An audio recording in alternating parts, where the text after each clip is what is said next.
Hey guys, so in the first part of this series on a six-wheeler truck, I basically showed you the key parts of the truck, which was the dual gearbox housing, which is the hardest part to adapt for the truck itself.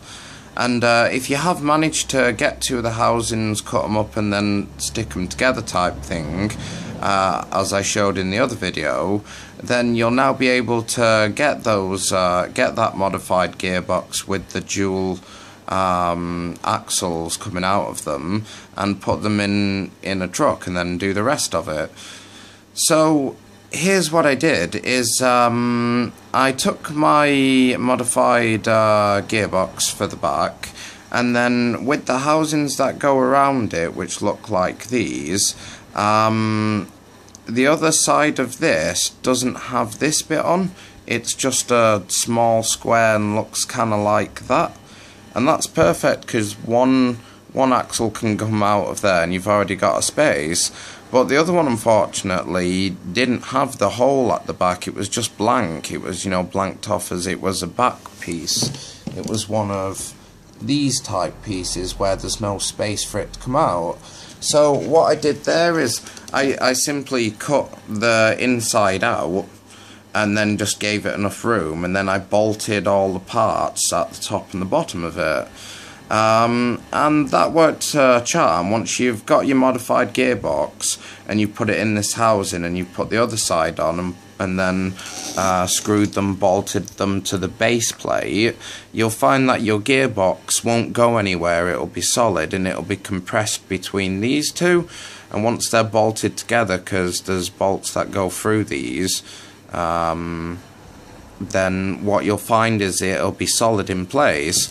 So after you've done that, and you'll be surprised it's not as hard as you think, once you put your gearbox in, you'll find that it's like before. It's the one car, but it's just got a drive shaft coming out of the back of it. So if you take your drive shaft and your last set of wheels, and you measure between the distance between the slot there for the drive shaft and the slot on the other side, and try to get it just so it wiggles just the smallest amount, say a millimetre either way, so it can go that way a millimetre or that way a millimetre, which is just enough to give it a bit of leeway once it's moving and rocking about the place when it's on the go.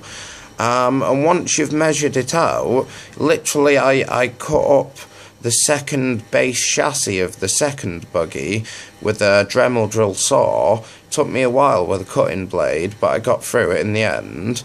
And then what I fluked, to be honest, was the chassis had two perfect bolt holes. I don't know if you can see them down there. There's one, and there's one just next to it on the other side. And they literally allowed me to then just bolt this rear piece in place.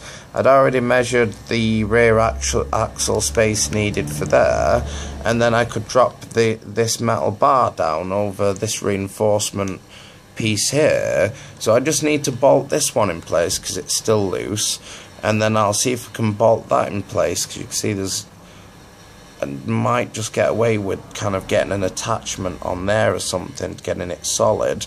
And between this crossbar here being solid and the base being bolted on solid, already it's pretty good. You can see it going there. You're set really for working on the top part, which is, you know, the shell of the thing.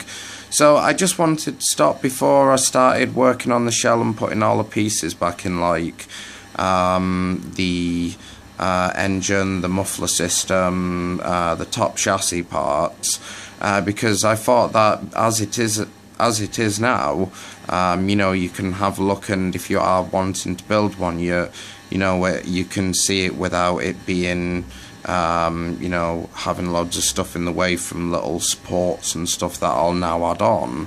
So yeah, just I thought it was pretty cool to show you so far. And it'll give you an idea on how to start a truck if you are trying to build one yourself. They're very expensive, so if you can build one yourself, you know, it's if you can make it look cool at the end, it's a real perk. And I just want to see how this drives now. It was so cheap for the fun it could give. You know, I'm looking forward to it. So what I was going to say, yeah, there's the basics before the chassis goes on, and the next video I'll put a bit more on the chassis, show you how I've connected the chassis up to the top body parts and where I'm going with the body of it, and what I'll then be doing with the electrics and running lights through it, and setting up the electronics for the servos. At the moment I'm not sure if these servos are water resistant or waterproof. I'm going to check online. If they're resistant, I'll add to their resistance as much as I can, and if they're waterproof, that'd be so good, because as the exhaust system and the air intake for the Nitro engine will be raised far above, say, these knuckles, these spinal columns here, say, they'll be quite a lot higher than that. It means the truck will be able to go into, say, mud up to what, this level, something like that. So the wheels will be like that, an inch or two underwater mud, underwater or under mud or whatever. So yeah, stage one, all good, and I'm really happy at the gearbox mainly, and sawing that perfect today. That second base plate was a good fluke as well, because my sawing skills are terrible. Theoretically this truck should have worked from the outset, but I've been second guessing myself all the way, because when I do some stuff it never seems to come out right.